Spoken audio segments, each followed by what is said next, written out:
दोस्तों and hello साथियों, चलिए आज हम शुरू करेंगे एक जबरदस्त टॉपिक जिसको आपने आज तक जाना भी नहीं होगा। चलिए तो हम बताते हैं। आप लोग जानते होंगे इतना, अगर आप हल्का फुल्का भी अगर बायोलॉजी पढ़े होंगे, स्टडी करते होंगे तो आपको पता होगा कि जब एक्स मिलता है तो लड़की बनती है और एक्स वाई मिलता है तो लड़का बनता है। जैसे अगर मेल गैमेट्स की बात करें तो वो होता है शुक्राणु और फीमेल गैमेट्स की बात करें तो वो होता है अंडाणु। तो चलिए तो हम लोग शुरू करते हैं। चलिए देखिए क्या होता है कि जब मेल गैमेट्स और फीमेल गैमेट्स आपस में मिल जाते हैं तो जाइगोट का निर्माण करता है और यही जाइगोट धीरे धीरे डेवलप करके जैसे 16 से 32 कोष की अवस्था में पहुंचता है तो उसको मोरूला कहा जाता है। मोरूला के ब्लास्टोमियर्स बनता है और ब्लास्टोमियर्स के बाद भ्रूण में तब्दील हो जाता है और ये भ्रूण 5 से 6 सप्ताह तक डेवलप होते रहता है। तो उस समय महिला का जो ब्रेन जो होता है वो ये डिसाइड नहीं कर पाता है कि वो जो भ्रूण पल रहा है उसको मेल बनाना है या फीमेल। तो आप देखते होंगे कि मेल में निपल्स बन जाता है, निपल्स जो जिससे दूध निकलता है निपल्स बन जाता है और फीमेल के प्राइवेट पार्ट में एक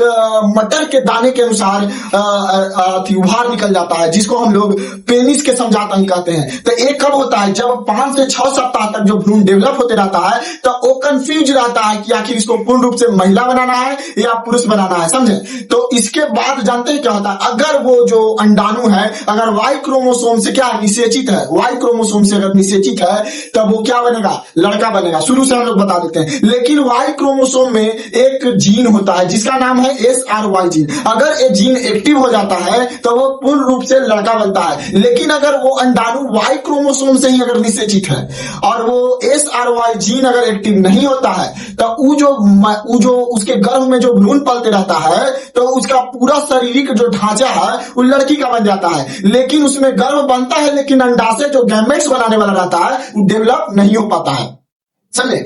जब डेवलप नहीं हो पाता है तो उस महिला में क्या होता है कि स्तन भी उतना बढ़िया से नहीं है और मासिक धर्म भी नहीं आता है। तो इस तरह से जो ग्रसित महिलाएं होती है तो इसको हम लोग कहते हैं स्वायर सिंड्रोम। क्या कहते हैं, स्वायर सिंड्रोम से ग्रसित महिला। अब देखिए यहाँ पे क्या हुआ, अगर वाई जीन से अगर क्या निषेचित है और SRY जीन अगर एक्टिव हो जाता है, कौन, SRY जीन अगर एक्टिव हो जाता है तो वो भ्रूण जो है वो लड़का में तब्दील हो जाएगा, मतलब लड़का बन जाएगा। लेकिन अगर SRY जीन अगर एक्टिव नहीं होता है तो वो जो भ्रूण जो है वो स्वायर सिंड्रोम से ग्रसित होकर एक महिला के ढांचा दे देगा लेकिन उसमें जो पूरा गुण रहेगा वो लड़का वाला रहेगा। आई होप कि इस टॉपिक को आपको समझ में आया होगा।